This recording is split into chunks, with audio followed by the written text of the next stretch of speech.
Welcome to VLGA Connect. It's time for the weekly Newsroom segment where I'm joined by the CEO of the VLGA, Kathryn Arndt, all rested and refreshed. It certainly appears to be after the long weekend. Hi, Kathryn.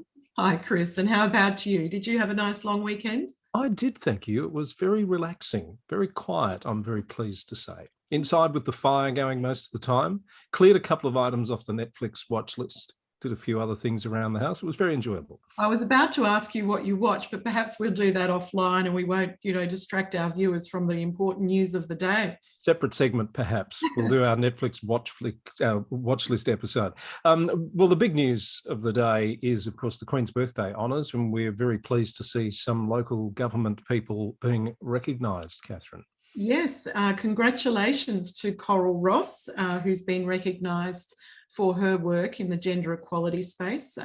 Coral, of course, was the past president of the MAV and a long-term councillor at Boroondara. Glenys Remains, who was a councillor at Moreland, has also received an honour. Glenys was also in the Legislative Council in Victoria, I think back in 1999. So congratulations, Glenys. And she is also a long-term individual member of the VLGA. Oh. Ken Smith, who we had on the program the other day, Dean of ANZOG, has received an honour. And also the former ALGWA Victoria President, Pam Robinson, has received another order to back up one that she received a number of years ago. Pam, of course, was a councillor, I think, at Violet Town many years ago. So congratulations to all of those local government honour recipients. 1982, I think I read, for Pam and Violet Town Shire, so that's going back a bit. Great to see those being recognised. There's been quite a bit of discussion going on how the Honour a Woman campaign is going and what impact it's had. I think it was 44% nationally, Kathryn, 53% in Victoria of the honours announced this time around went to female recipients. That's right, and of course Ruth McGowan, who many of our viewers would know, is an active organiser of that Honour a Woman campaign, and I believe that Pam Robinson has also worked on that campaign. So look, that their work, of course, is getting traction, and absolutely for all of the good reasons that they advocate for. I did notice Ruth being quoted in the media as saying, yes, it's an improvement, but we're not quite there, that parity should be the aim, and absolutely all power to that aim and that objective. Indeed. Terrific. I'm not sure what the best place to go to have a look at all of that. I saw a list on the Age website, I think, that was searchable, which was very handy, but I'm sure there's an official list somewhere as well, Kathryn, where you can look up who's received an honour. Absolutely. If we do locate it in time, we can send it out with this episode of Newsroom. The other thing, of course, that's really impacting on some councils in parts of the state is the big weather event. Honestly, some councils feel like they're in permanent crisis mode as far as natural disasters and emergencies are concerned, don't they? Yeah, look, absolutely. Yet again, we see our councils at the forefront of cleaning up after a natural disaster. A number of residents, of course, are still without power and are still actually not back in their homes.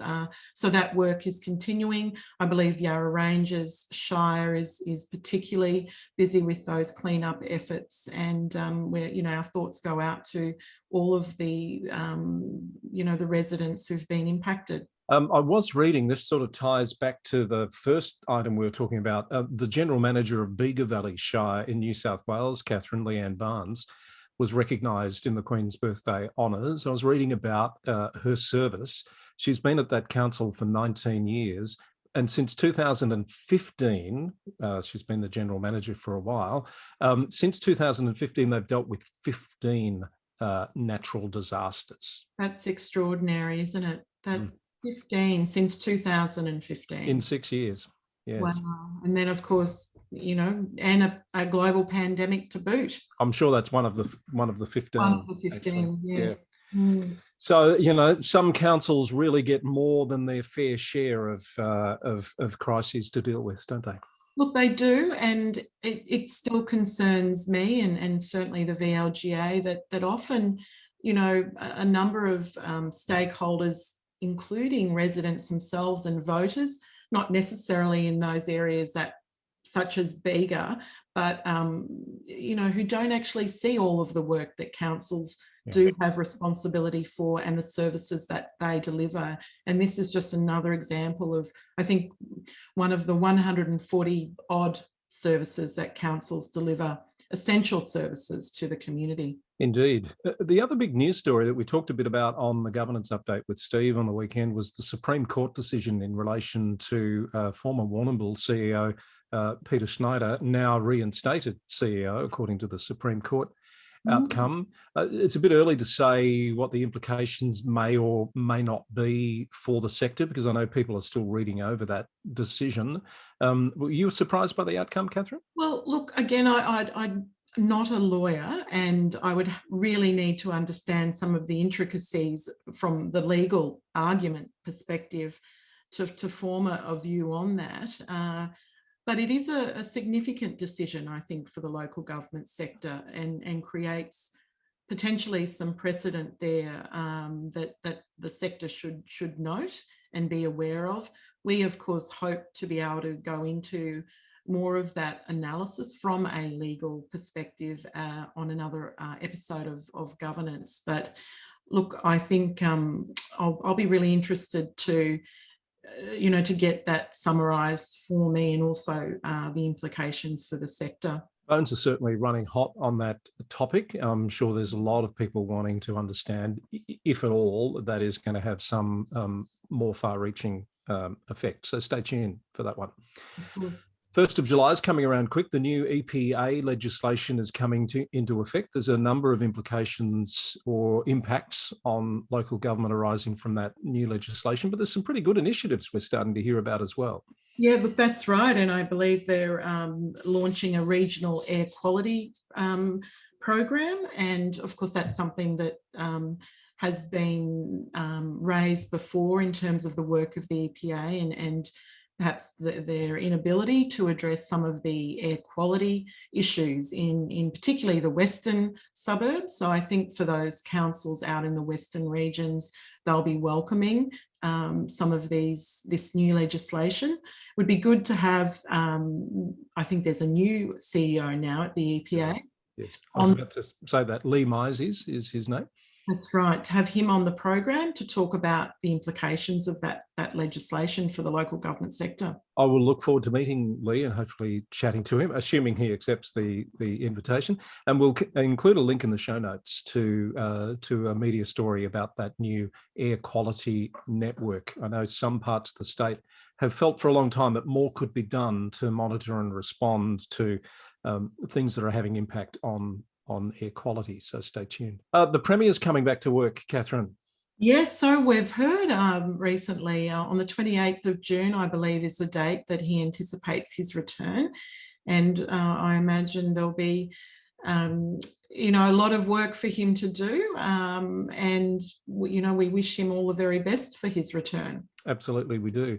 And also coming up is the big annual event. And of course, it didn't happen last year because of COVID, certainly not to the extent that it would normally. And that is the National General Assembly for the Australian Local Government Association. That's right. The VLGA National Conference kicks off on Sunday, the 20th of June, I believe.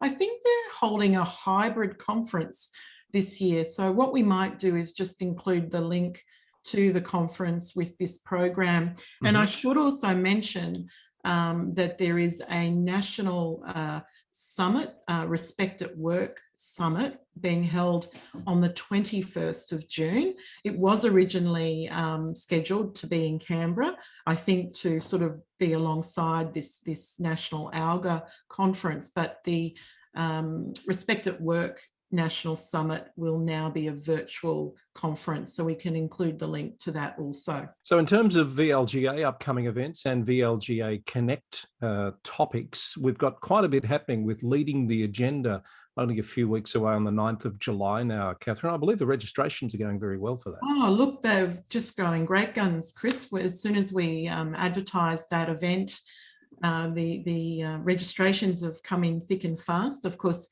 because it is a face-to-face event, that there will be limited numbers. So if people haven't registered, they should do that fairly quickly. And we're looking at the topic on the 9th of July of audit and risk committees. We've got a great panel lined up there. We have Mark Dupay, the CEO of Borbor, Shire Council, Katie Baldwin on the Risk and Governance Committee at Monash City Council, and also the Head of Internal Audit at the CSIRO, and Richard Wilson, who is a risk partner at Pitcher Partners. So well worth coming along. We've had a lot of interest from councillors for that particular session, which was good. Of course, it's open to officers and councillors and any interested person who'd like to come along. Perhaps they're new councillors who have been appointed as their council's delegates to their audit and risk committees, possibly, Kathryn. Well, possibly, and let's hope so, because it would be very, very relevant to them to come along. Later this week, I'm looking forward to a chat with the 3 current chair administrators that are in office in Victoria at the moment, for that discussion that you've been flagging for a while that people are interested in. Just what is the difference between an administrator and a councillor? Yeah, and that's coming up on Friday, isn't it, Chris? Yes, that'll be terrific to have all 3, or a representative, or all chairs, I should say, of the 3 councils that do currently have administrators in place. And looking forward to being part of that as well, that discussion. And perhaps our final upcoming note is before we get on to the very important topic of VLGA board elections, we've got a global panel lined up, and that's coming around very quickly too, the 15th of July, to talk about child-friendly cities. Yeah, I can't believe we're talking about events on the 15th of July. I was reflecting actually earlier today of how many episodes we've done of VLGA Connect, and I think it's over a year ago now that we kicked off, and now here we are again.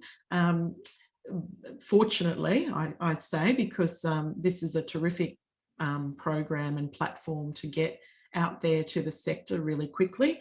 But yes, the 15th of July with our partners LGIU, which are a UK-based global local government think tank, talking about the impact of COVID on children and young people, and really looking forward to hearing the panellists talk about the initiatives that their particular municipalities have put in place to respond to that. Yes, we've got the Commissioner for Children and Young People from Victoria, Leanna Buchanan, and we've got the CEO of Aberdeen City Council in the UK, just 2 of the members of that panel. So there's going to be some really interesting insights, I'm sure, coming out of that. Absolutely. And we've had Leanna on the program before, and it's always a pleasure to hear from her and the work of that commission. So stay tuned for that. We'll no doubt talk more about that in the lead up. That's just a month away. I'm not sure if registrations are open yet, Kathryn, but stand by for some more information on that.